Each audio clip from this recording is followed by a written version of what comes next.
ಹಾಲು, ಪ್ಯಾಕೆಟ್ ಹಾಲು, ಪನ್ನೀರು, ಈ ತರ ದಿನನಿತ್ಯ ಆಹಾರ ಬಳಸುವಂತಹ ಎಲ್ಲಾ ಪದಾರ್ಥಗಳು ಕೂಡ 5% ಇತ್ತು. ಕೆಲವು 18% ಇತ್ತು, ಕೆಲವು 12% ಇತ್ತು, ಇವತ್ತು 5% ಇತ್ತು. ಇದರಿಂದ ಬರುವಂತಹ ದಿವಸಗಳಲ್ಲಿ ಜನರ ಕೊಳ್ಳುವಿಕೆ ಜಾಸ್ತಿ ಆಗುತ್ತೆ, ಆರ್ಥಿಕತೆಯಲ್ಲಿ ಒಂದು ಹೊಸ ಚೈತನ್ಯ ಬರುತ್ತೆ, ಹೊಸ ಡಿಮ್ಯಾಂಡ್ ಕ್ರಿಯೇಟ್ ಆಗುತ್ತೆ.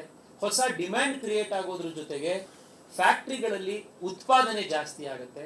ಉತ್ಪಾದನೆ ಜಾಸ್ತಿ ಮಾಡೋದಕ್ಕೋಸ್ಕರ ಫ್ಯಾಕ್ಟ್ರಿಗಳಲ್ಲಿ ಉದ್ಯೋಗ ಅವಕಾಶ ಜಾಸ್ತಿ ಆಗುತ್ತೆ. ಇಡೀ ಆರ್ಥಿಕತೆಗೆ ಒಂದು ಹೊಸ ಶಕ್ತಿ ಚೈತನ್ಯ ಇದರಿಂದ ಬರುತ್ತೆ.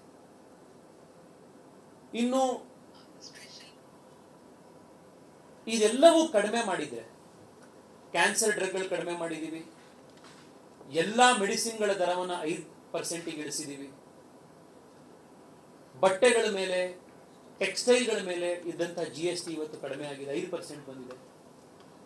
90% ಎಲ್ಲಾ ಪದಾರ್ಥಗಳು ಕೂಡ 5% ಬ್ರಾಕೆಟ್ ಬರುತ್ತೆ. 90% ಆಫ್ ಆಲ್ ಗೂಡ್ಸ್ 5% ಬ್ರಾಕೆಟ್ ಬರುತ್ತೆ. ಇದರಿಂದ ಉದ್ಯೋಗ ಮಾಡ್ತಾ ಇರುವಂತಹ, ಉದ್ಯೋಗಗಳನ್ನು ನಡೆಸ್ತಾ ಇರುವಂತಹ, ಫ್ಯಾಕ್ಟರಿಗಳನ್ನು ನಡೆಸ್ತಾ ಇರುವಂತಹ, ಸಣ್ಣ ಪುಟ್ಟ ಸ್ವಯಂ ಉದ್ಯೋಗಗಳನ್ನು ನಡೆಸ್ತಾ ಇರುವಂತವರಿಗೆ ಡಿಮ್ಯಾಂಡ್ ಜಾಸ್ತಿ ಆಗುತ್ತೆ.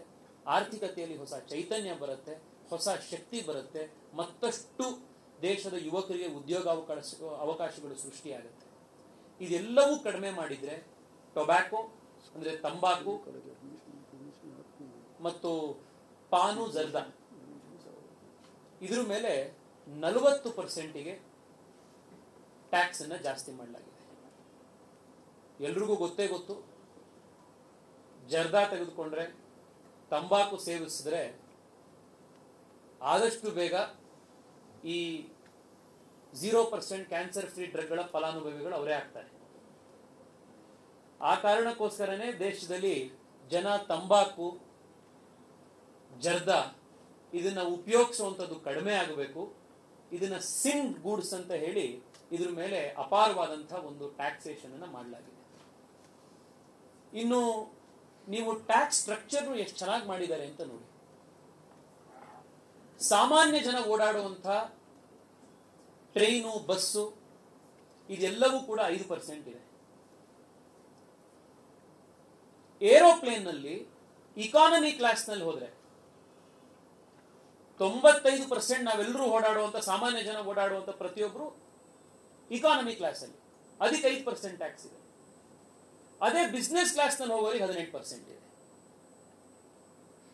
ಚಿಕ್ಕ ಪುಟ್ಟ ಕಾರ್ಗಳು ಇವೆಲ್ಲವೂ ಕೂಡ ಸಾಮಾನ್ಯ ಜನ ತಗೊಳ್ಳುವಂತ ಕಾರು, ನಿಮ್ಮ ಮಾರುತಿ 800 ಇರ್ಬೋದು, ಆಲ್ಟೋ ಇರ್ಬೋದು, ಎಲೆಕ್ಟ್ರಿಕ್ ಕಾರ್ಗಳಿರ್ಬೋದು, ಎಲೆಕ್ಟ್ರಿಕ್ 2 ವೀಲರ್ಗಳಿರ್ಬೋದು, 4 ಜನ ಕೂತ್ಕೊಂಡು ಓಡಾಡುವಂತ ಚಿಕ್ಕ ಕಾರ್ಗಳು, 1500 cc ಒಳಗಡೆ ಇರುವಂತ ಕಾರ್ಗಳು, ಇದೆಲ್ಲವೂ ಕೂಡ 5% GST ಬ್ರಾಕೆಟ್ಗೆ ಬಂದಿದೆ, 18% ಬ್ರಾಕೆಟ್ಗೆ ಬಂದಿದೆ. ಯಾವುದು ದೊಡ್ಡ ದೊಡ್ಡ ಕಾರ್ ಇದೆ, ಸಾಮಾನ್ಯ ಜನ ಯಾರು ಕೂಡ ದೊಡ್ಡ ಮರ್ಸಿಡೀಸ್ ಬೆನ್ಝೋ, BMW ತಗೊಳ್ಳಲ್ಲ, ಅವೆಲ್ಲವೂ ಕೂಡ 40% ಆಗಿದೆ. ಬಟ್ ಅದು ಕೂಡ ಮುಂಚೆ ಸೆಸ್ ಜೊತೆ ಸೇರಿದ್ರೆ ಅದು 52% ಇತ್ತು.